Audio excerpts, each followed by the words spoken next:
Mba lelahy mivaza ay le tia io di. Fa tsy manendy va ty masonao? Azafady koa petakoro. Hitanao petakoronao zao ty amitoy. E tia ty androany io.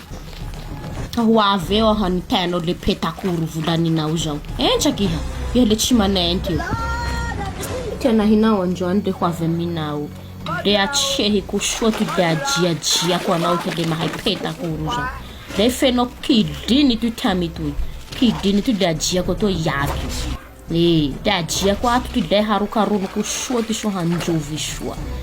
Le asiako fotaka aby toy, asiako fotaka hanitainao zay adobadobako anao zay. Fotaka toy le aminao any toy le fenoako.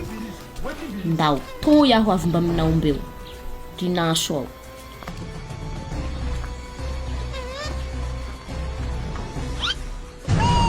Are you playing?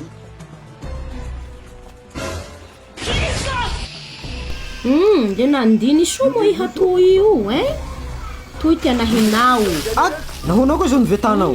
Ingy ty kadonao, reny kado. Azafady li sonjokaty. Sonjokaty, asehoko anao koa ty masonjokaty androany. Tatayko taratasinao toy zao tsy mitsiry tiana iny ao. Ao. Sonjokaty soa hinan'izay. Sonjokaty. Azafady li petakoro. Ndao fa asehoko anao petakoro zao, Kovetanao toy ndreo nivakivakiko toy. Hanitainao petakoro zao, Toy tiana hinao androany, le angalako vato bevata biby toy amakimakiako. Petakoro. Petakoro va, Manao kory. Naokorinao? Azafady sonjokaty.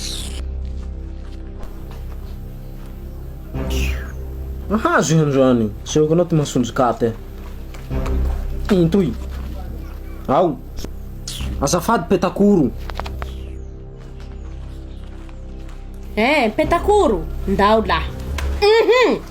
Manao kory petakoro. Ay. Mararo koa. Azafady sonjokaty. Nao koa Asehoko anao ty masonjokaty androany. Ty avia.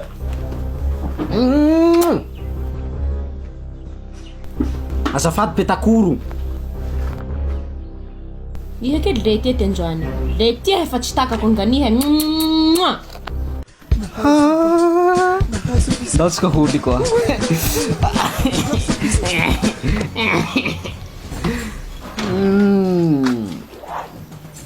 Ayaw petakoro